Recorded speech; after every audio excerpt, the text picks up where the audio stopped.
What's up, everyone? Welcome back to College Loop Podcast, episode 55 of the College Loop Podcast. I'm your host, Dylan Larck, at you boy the tank on Twitter. Just me in the studio today. My co-hosts are either at the lake or at a T Swift concert. I'll let y'all in the comments decide who is where. But yeah, let's just get right into it. Auburn football news. Quarterback Casey Thompson has entered the transfer portal officially out of Nebraska. And is already planning a visit or is on his visit or currently is done with his visit, depending on when exactly you were watching this, at Auburn. And I think this gives Auburn their starting quarterback if he were to commit. And I mean, as soon as he enters the portal, he is right on campus at Auburn. I think it's already, I'm not going to say a lock or anything. I'm going to say it's already a good chance. I think that Hugh Freeze can bring in a guy like Casey Thompson. And as much as we've been talking about how Holton Geriner and Robbie Ashford can win this job, and I know I just said Geriner again. I'm sorry, comments. Garner. It's going to take a lot of time for me to get used to saying Garner. But with Casey Thompson in the running, I think this actually gives Auburn their starting quarterback without a doubt if Casey Thompson were to come to the Plains. Just because I think he offers the same athletic ability that Robbie Ashford can give and probably a more potent passing game than Holden Geriner can. And I think looking at it from that point of view, I think Auburn desperately needs Casey Thompson on this team because right now I think Casey Thompson, whether or not you look at his season at Nebraska, and Nebraska didn't have the greatest season last year under Coach Scott Frost. Whether or not that'll change under Matt Rule is to be determined. And that's coming off as a sly remark because I'm a Carolina Panthers fan. And leave that by saying, Bryce Young, thank you. I hope you are enjoying Charlotte, North Carolina as much as I am enjoying that you are also in Charlotte, North Carolina. But looking at it from the point of view back to Auburn, Casey Thompson probably gives you more wins and it gives you a higher ceiling for an Auburn team that's biggest missing piece is that quarterback position. And you look at it from the point that Robbie Ashford still needs to work on some things. He just needs to trust his offensive line a little bit more and get a little bit more of a touch on the ball when throwing it. Looking at Holden Garner, mobility in the pocket, it desperately needs to be heightened. It needs to be upgraded, I guess is the word. Getting better, practiced, whichever synonym you want to use for that. Just because, and I think Casey Thompson offers the best of both worlds. And you look at it from, I think Auburn with Casey Thompson might have probably a top 5, top 6, top 7 quarterback in the SEC. And whether or not you think top 7 is good, the SEC is getting really good at quarterbacks. And I gotta be honest with you, I would take Casey Thompson over Tyler Buchner, and I would desperately take Casey Thompson over either Chance Nolan or Ben Bryant because y'all must know my thoughts on those two quarterbacks. But I think that you look at it from the point of from the fact that if Auburn were to start Casey Thompson, I think the LSU game is a little more interesting. I think the SEC conference game, I think Ole Miss, Mississippi State, they get a little bit more interesting. And I know we talked about Auburn was predicted to go 5-7. That we think Auburn could win at Ole Miss and could win against Mississippi State. Also, the Iron Bowl gets a lot more interesting because I think with a quarterback like Casey Thompson, I think he offers the same abilities that were you seeing from a Hugh Freeze style quarterback. And one thing about Hugh Freeze, he's beaten Nick Saban not once but twice at Ole Miss. And I gotta say, I think this is one of this Auburn team is getting slightly underrated. The more and more we talk about it, just because I think the wide receiver room is pretty stacked for what it's worth, and the running back room is the running back room. And Jarquez Hunter is probably gonna be the best running back in the SEC next year. The O line is better than last year. It's better than the year before. It's better than maybe 2017's O line. It could be. It definitely has the potential to be that. This offense gets very dangerous with Casey Thompson coming in at quarterback.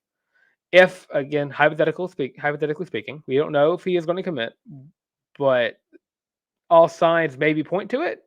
You don't usually transfer out of a school and then immediately another school in less than 24 hours. It's crazy, and maybe I'm just talking out of my ass here, but Casey Thompson would be the starting quarterback as soon as he signs his letter of intent to play at Auburn. As soon as the transfer goes through, he will be the starting quarterback for the Auburn Tigers in 2023. And I say without a doubt in my mind, unless Robbie Ashford just grows a Peyton Manning arm and Holden Geriner like turns into like Michael Vick on the bottom half of his body, Casey Thompson will be the starting quarterback. And I think he desperately raised the ceiling for Auburn's win and loss percentage.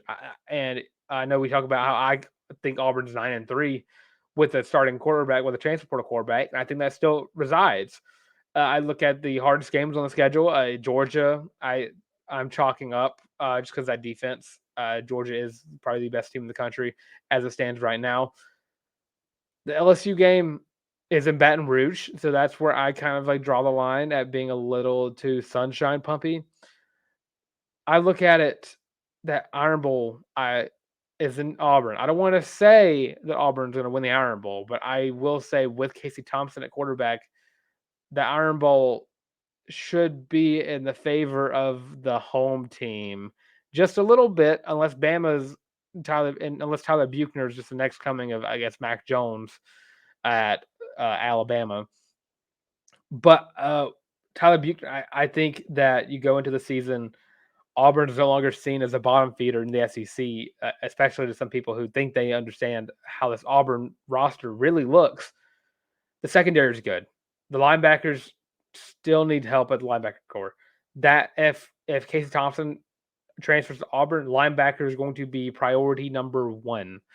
And same thing with edge rushers. We're going to get to edge rushers in a second, talking about Dylan Brooks. But yeah, Casey Thompson, if he transfers to Auburn the next weekend and the next couple of days and the next week, he is going to be the starting quarterback for the Auburn Tigers. And that is without a doubt. And whether or not that leaves some players a little upset and probably entering the portal shortly after that, it is what it is. I can't say that I wouldn't take Casey Thompson over anybody in this quarterback room as it stands right now. And he has 2 years of eligibility. So that gives him a year right now. And it'll give him a year until Walker White comes in to play for his sophomore year. In other Auburn news, Dylan Brooks, the edge rusher, has entered the transfer portal. Last season, he got a sack, I think a forced fumble, and not a lot of playing time. Dylan Brooks was now, I think, he would be edge rusher number 3, right behind Elijah McAllister and Keldrick Falk, the 4-star edge rusher from the class 2023, and Elijah McAllister, the transfer from Vanderbilt. So Dylan Brooks didn't like where he stood in the edge rushing room, and he's a talented dude.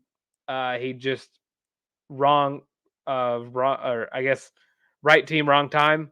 He would start if Keldrick Falk wasn't here or Elijah McAllister wasn't here, but the D-line coach did not like, I guess, what he saw, so he went and got a older presence on the edge, and of course they recruited Keldrick Falk. So Dylan Brooks is now in the portal. This is something we pretty much expected to happen ever since Elijah McAllister transfer happened and Keldrick Falk signed. The room got really loaded really quick.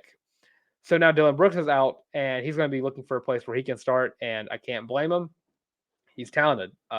He flipped from Tennessee, came to Auburn under Brian Harsin, didn't get to play that much. I don't think he really got to see playing time until after Harsin got fired, which is crazy about a lot of players, especially that's like the second player I could say that about that's transferred, which is crazy and wild to think about in a number of ways. But yeah, Dylan Brooks officially in the portal, maybe not cause for concern, but a cause for Auburn to maybe take a peek at the edge rushing transfers in the portal as it is right now. All right, and then the NFL draft is officially over. 5 Auburn Tigers got drafted in the 2023 NFL draft, which actually one more than I thought it was going to be, and an addition of a guy who I didn't think was going to get picked. So just go from top to bottom. Derek Hall went round 2, pick 37 to the Seattle Seahawks. Tank Bigsby, round 3, pick 88 to the Jacksonville Jaguars. Colby Wooden went round 4, pick 116 to the Green Bay Packers. Owen Papo, round 5, pick 168 to the Arizona Cardinals.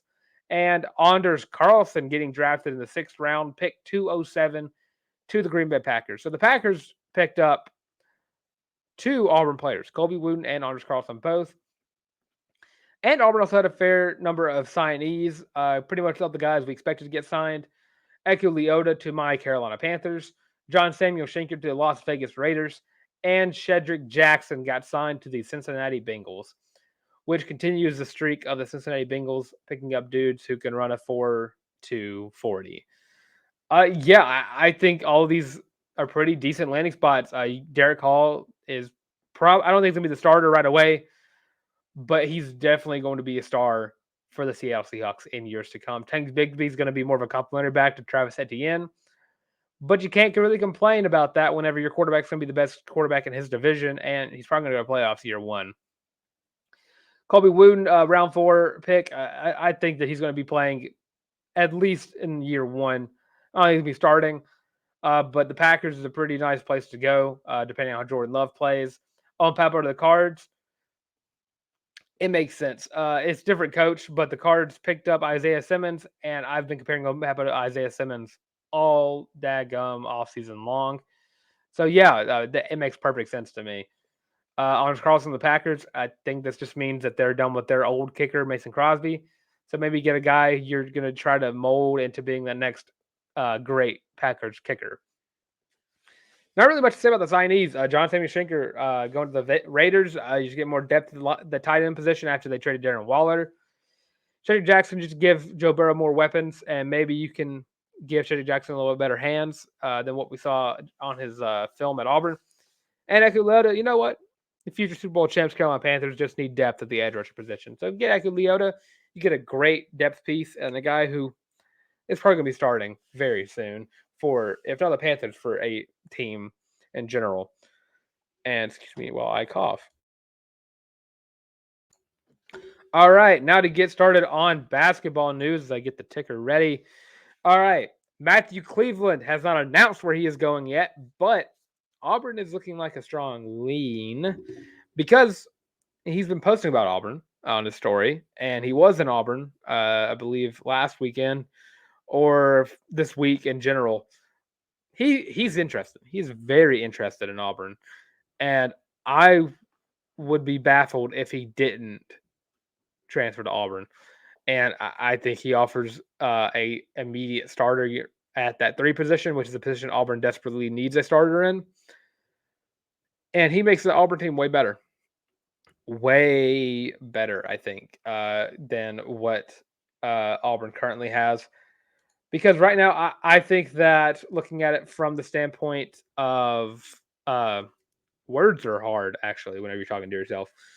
Looking at it from the standpoint of Auburn's depth chart all the way through, I think Jay Will is probably going to get drafted, and I think that's going to be the last of the Auburn Tigers to get drafted in this draft. He's going to be probably a round 2 guy.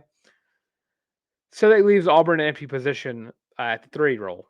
And I think when you have a guy like Matthew Cleveland come in, who's a 6'7" guard / forward, who can come in and stroke the 3. That's what Auburn has been missing for the longest time.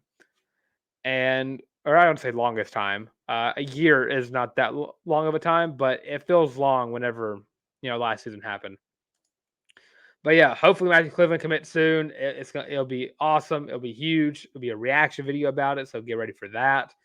And another Auburn basketball news: Aiden Holloway. It's not bad news. It's very, very good news because 24/7 Sports Composite updated their rankings again, and Aiden Holloway shot up. He is now ranked as a 0.9918 prospect on 24/7 Sports Composite. It just shows. I guess like most Auburn teams, like i.e. baseball, like we'll talk about in a little bit, they're getting hot at the right time. Aiden Holloway played in the All-American game, and I guess they ranked him, and now he's a 5-star per their composite. Number 3 point guard in the class, number 3 in the state of California, 18 ranked player nationally. Aiden Holloway, certified legend, is going to be a starter and a star for the Auburn Tigers next year. And now, to move on to women's basketball, Auburn picked up their words. Oh Lord, where is my notes? There it is. Picked up their 3rd signee of the class of 2023 and their 6th addition since the offseason has started. They signed forward Yakia Milton from Mandarin High School in Florida. She's a 6'4" forward. And me and Tarr and Daniel have all been talking about how Auburn women's basketball desperately needs a forward. And this is it. And Auburn went for size. She's 6'4", and that's huge. And not only in the height sense, but in the sense of Auburn is actually going for height. And we talk about how I think Daniel talked about how Coach J didn't have an SEC roster the past 2 seasons. I think this is starting to go in the correct direction for that, and it shouldn't take long for Auburn to make it to March Madness for women's hoops. All right, now to get to the wild sports that have gone on this weekend. Baseball. 2-0 against number 2 team in the country. We did not expect that in the slightest. I am going ahead and warn y'all that was not something that we were ready for. We said sell your soul for a Friday win, and then just take it and then get ready for LSU next week. Well, Auburn baseball and Butch Thompson must have heard us because they went into Columbia, South Carolina, stared at the number 2 team in the country, and didn't falter whatsoever. Friday night, you win 8-3. Behind the arm of Tommy Vale, who has emerged as Auburn's premier Friday night starter.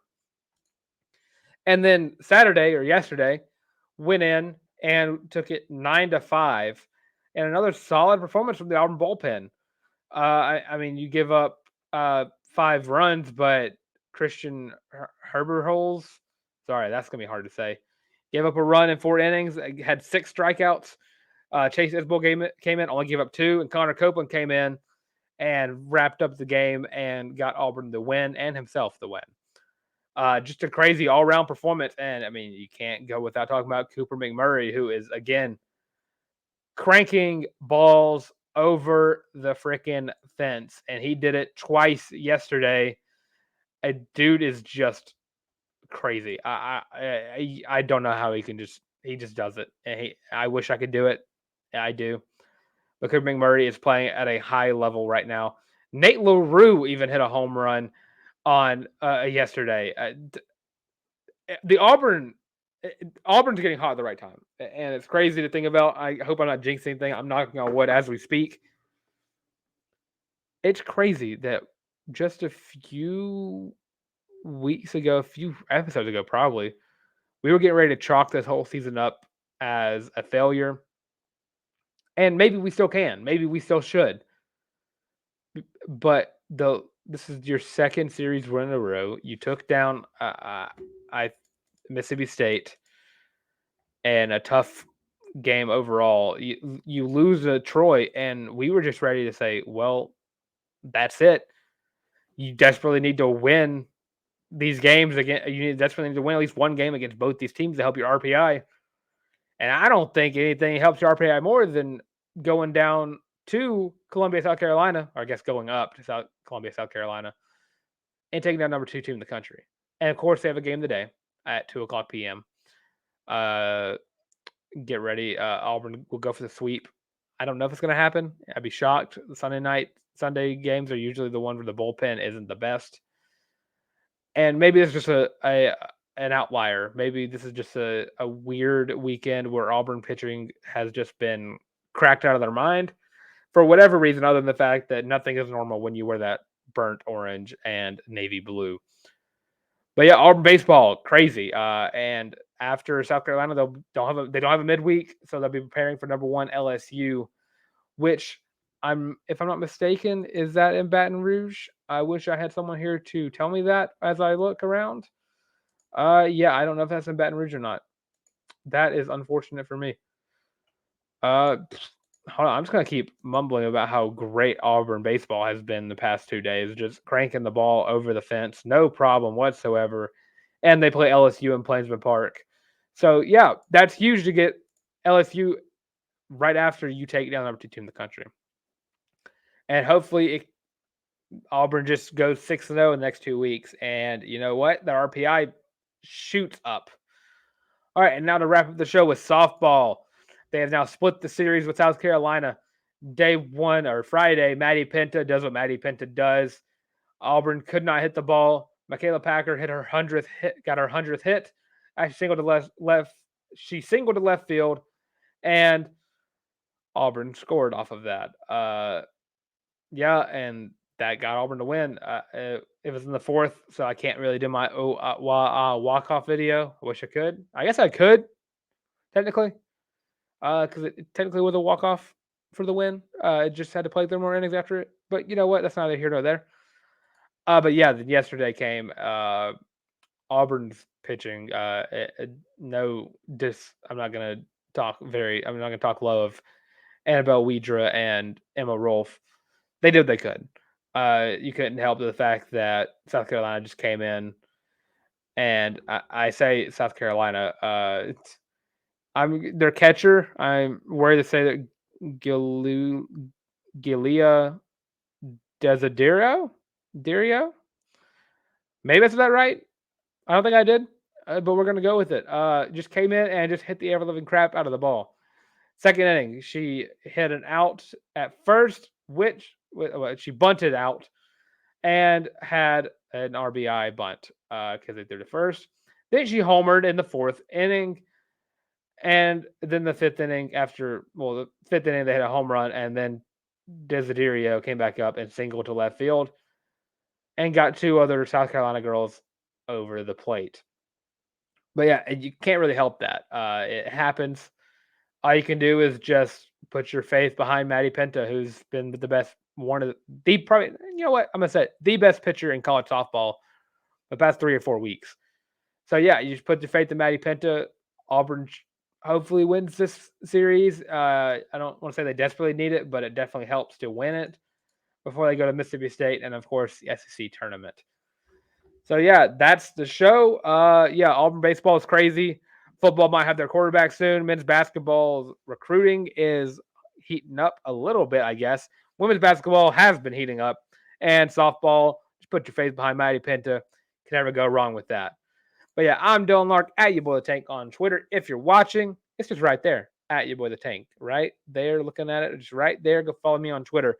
And if you are listening as at YABOY the Tank, go wish me a happy belated birthday. This is coming out 2 days afterwards. I'm now 23. Jordan year? Yes. I have started that as we speak. But yeah, go follow the College Loop literally everywhere.